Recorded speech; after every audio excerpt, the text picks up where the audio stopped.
ទំរំបានคล้ายទៅជាសម្ព័ន្ធមិត្តចាក់ទឹកមិនលិចដូចសពថ្ងៃជប៉ុននិងអាមេរិកធ្លាប់ជាសត្រូវនឹងគ្នាអស់រយៈពេលជាច្រើនទសវត្សរ៍ពោលគឺពីចុងសតវត្សទី19រហូតដល់ចប់សង្គ្រាមលោកលើកទី2នៅឆ្នាំ1945ការប៉ះទង្គិចគ្នាខ្លាំងជាលើកទី1រវាងជប៉ុននិងអាមេរិកកើតឡើងនៅឆ្នាំ1853កាលនោះមេបញ្ជាការកងទ័ពជើងទឹកអាមេរិក Perry ចូលមកដល់ទឹកដីប្រទេសជប៉ុនបង្ខំថ្នាក់ដឹកនាំជប៉ុនឲ្យបើកចំហទីផ្សារនៃប្រទេសដើម្បីទទួលផលិតផលនិងការវិនិយោគរបស់អាមេរិកពីពេលនោះមកជប៉ុនដែលបាក់មុខខ្លាំងផ្ដើមស្អប់អាមេរិកការស្អប់ក៏คล้ายជាគំនុំចាប់ពីទសវត្សរ៍ឆ្នាំ1920ទៅគឺនៅពេលដែលអាមេរិកប្រឹងប្រែងខ្ទប់មហិច្ឆតានិងអនុត្តរភាពរបស់ជប៉ុននៅក្នុងទ្វីបអាស៊ីអញ្ចឹងហើយបានជានៅឆ្នាំ1941កងទ័ពជើងអាកាសជប៉ុនបើកការវាយប្រហារទៅលើមូលដ្ឋានយោធាអាមេរិក Pearl Harbor គឺព្រឹត្តិការណ៍ Pearl Harbor នេះហើយដែលកាលនោះជំរុញអាមេរិកឲ្យសម្រេចចិត្តជួបប្រឡូកក្នុងសង្គ្រាមលោកលើកទី2ក្រោយសង្គ្រាមលោកលើកទី2អាមេរិកได้បានវាយកំទេចជប៉ុនតាមរយៈការទម្លាក់គ្រាប់បែកបរមាណូនៅហីរ៉ូស៊ីម៉ានិងណាហ្គាហ្សាគីបែរជាសម្រេចចិត្តជួយកសាងនិងជួយការពារប្រទេសអាស៊ីមួយនេះទៅវិញនៅក្នុងស្មារតីថ្នាក់ដឹកនាំអាមេរិកចំនួននោះជប៉ុនត្រូវតែក្លាយជាចន្ទុលមួយដ៏មុំរបស់អាមេរិកនៅអាស៊ីប៉ាស៊ីហ្វិកពីព្រោះកាលនោះសង្គ្រាមត្រជាក់រវាងអាមេរិកនិងសហភាពសូវៀតកំពុងផ្ដើមឡើងនិងពីព្រោះលទ្ធិកុម្មុយនីសកំពុងផ្ដើមលាតសន្ធឹងឥទ្ធិពលចូលទៅដល់ទ្វីបអាស៊ីយ៉ាងជាក់ស្ដែងជាអាចតាមរយៈការប្រកាសបង្កើតសាធារណរដ្ឋប្រជាមានិតចិននៅឆ្នាំ1949ដោយម៉ៅសេទុងមែនទែនទៅជប៉ុននិងអាមេរិកចាប់ដៃគ្នាคล้ายជាសម្ព័ន្ធមិត្តចាក់ទឹកមិនលិចនៅដើមទសវត្សរ៍ឆ្នាំ1950ដោយសារតែសង្គ្រាមកូរ៉េម្យ៉ាងពីព្រោះសង្គ្រាមកូរ៉េធ្វើឲ្យអាមេរិកត្រូវការជប៉ុនកាន់តែខ្លាំងសូមកុំភ្លេចថាកាលសម័យនោះអាមេរិកដឹកនាំកងកម្លាំងអន្តរជាតិមួយទៅជួយរំដោះកូរ៉េខាងត្បូងឲ្យរួចផុតពីការឈ្លានពានរបស់កូរ៉េខាងជើងកុម្មុយនីសដែលគ្រប់គ្រងដោយសូវៀតនិងចិនម្យ៉ាងទៀតពីព្រោះសង្គ្រាមកូរ៉េធ្វើឲ្យជប៉ុនយល់ជាក់ច្បាស់ថាអាមេរិកដែលដាក់បញ្ឈរទាហាន 80,000 នាក់នៅជប៉ុននៅកូរ៉េខាងត្បូងអាចជួយការពារប្រទេសរបស់គេឲ្យរួចផុតពីការគំរាមកំហែងជាយថាហេតុពីសំណាក់ចិននិងសូវៀតគឺនៅក្នុងបរិបទនេះហើយដែលទីក្រុងតូក្យូនិងទីក្រុង Washington សម្រេចចិត្តអនុម័តសន្ធិសញ្ញាសន្តិសុខរួមគ្នាមួយនៅឆ្នាំ1951មួយឆ្នាំមុនការបញ្ចប់ជាផ្លូវការនៃការកាន់កាប់ប្រទេសជប៉ុនដោយសហរដ្ឋអាមេរិកគឺសន្ធិសញ្ញានេះហើយ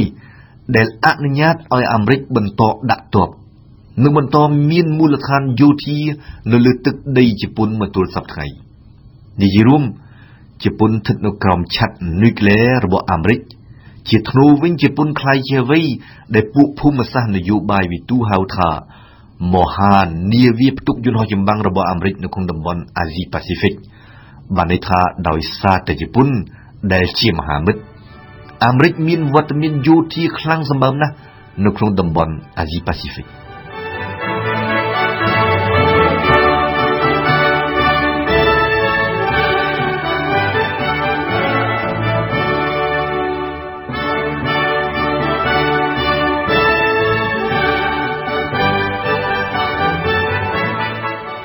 ចាប់ពីចុងទសវត្សរ៍ទី70ទៅ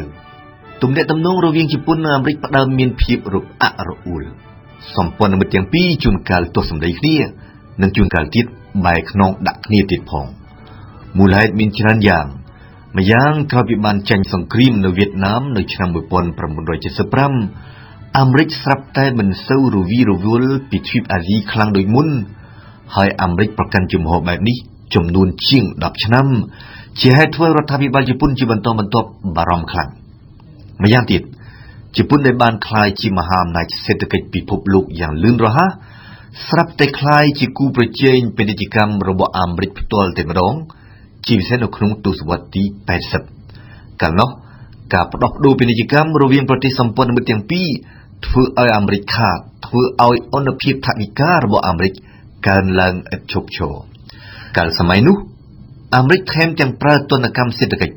និងគំនាបទូតដើម្បីបង្ខំជប៉ុនឲ្យបើកទីផ្សារធំទូលាយជាងមុនដូចគ្នាយ៉ាងដែរអាមេរិកថែមទាំងបង្ខំជប៉ុនឲ្យធ្វើវិភាគទានហិរញ្ញវត្ថុក្នុងការចិញ្ចឹមនិងផ្គត់ផ្គង់ទាហានអាមេរិកកាំងដែលឈរជើងនៅជប៉ុនទៀតផងគេត្រូវរងចាំរហូតដល់ពាក់កណ្ដាលទសវត្សរ៍ទី90ទើបឃើញទំនាក់ទំនងរវាងជប៉ុននិងអាមេរិកចាប់ផ្ដើមមានលក្ខណៈស្និទ្ធស្នាលបណ្ដើរឡើងវិញប្រទេសទាំងពីរคล้ายជាសម្ព័ន្ធមិត្តចាក់ទឹកមិនលិចឡើងវិញពីព្រោះកូរ៉េខាងជើងគំរាមផ្ដើមរករឿងចង់បង្កើតអាវុធនុយក្លេអ៊ែរនិងពីព្រោះចិនគំរាមកំហែងថានឹងអាចប្រើកម្លាំងទ័ពវាយយកតៃវ៉ាន់ទន្ទឹមនេះតាំងពីសង្គ្រាមត្រជាក់បានចប់ពោលគឺតាំងពីដើមទសវត្សរ៍ទី90មករដ្ឋាភិបាលជប៉ុនជាបន្តបន្ទាប់បាននឹងកំពុងបន្តសើរើនិងកំណត់ឡើងវិញនយោបាយការបរទេសព្រមទាំងមហិច្ឆតាយុទ្ធសាស្ត្ររបស់ខ្លួននៅអាស៊ីទាំងនេះគឺមកពីជប៉ុនដែលជាមហាអំណាចសេដ្ឋកិច្ចពិភពលោកទី2រួចហើយជាមហាអំណាចសេដ្ឋកិច្ចពិភពលោកទី3ក្រោយពីត្រូវបានវាយឈ្នះដោយចិនត្រូវពង្រឹងនិងពង្រីកអំណាចនយោបាយរបស់ខ្លួននៅលើឆាកអន្តរជាតិគឺនៅក្នុងបរិបទបែបនេះហើយដែលជប៉ុនផ្ដួចផ្ដើមធ្វើឲ្យប្រែប្រួលតុល្យភាពនៃទំនាក់ទំនងរបស់ខ្លួនជាមួយអាមេរិកជាក់ស្ដែងជប៉ុនអះអាងថាខ្លួនចេះការពារខ្លួនឯងដោយសារតែវត្តមាននៃកងទ័ពស្វ័យការពាររបស់ខ្លួនដូចគ្នាយ៉ាងដែរជប៉ុនបញ្ជូនទ័ពទៅចូលរួមក្នុងប្រតិបត្តិការរក្សាសន្តិភាពរបស់អង្គការសហប្រជាជាតិនៅកម្ពុជាក្នុងឆ្នាំ1992មិនតែប៉ុណ្ណោះជប៉ុនថែមទាំងអះអាងថាខ្លួននឹងជួយអាមេរិកដែលជាសម្ព័ន្ធមិត្តនៅលើសមរភូមិនានាក្នុងពិភពលោកជាពិសេសនៅអាស៊ីប៉ាស៊ីហ្វិកហើយយ៉ាងហើយដែរបានជាជប៉ុនចូលរួមនៅលើសមរភូមិក្រោយជួយអាមេរិកក្នុងសង្គ្រាមនៅអ៊ីរ៉ាក់ឆ្នាំ2003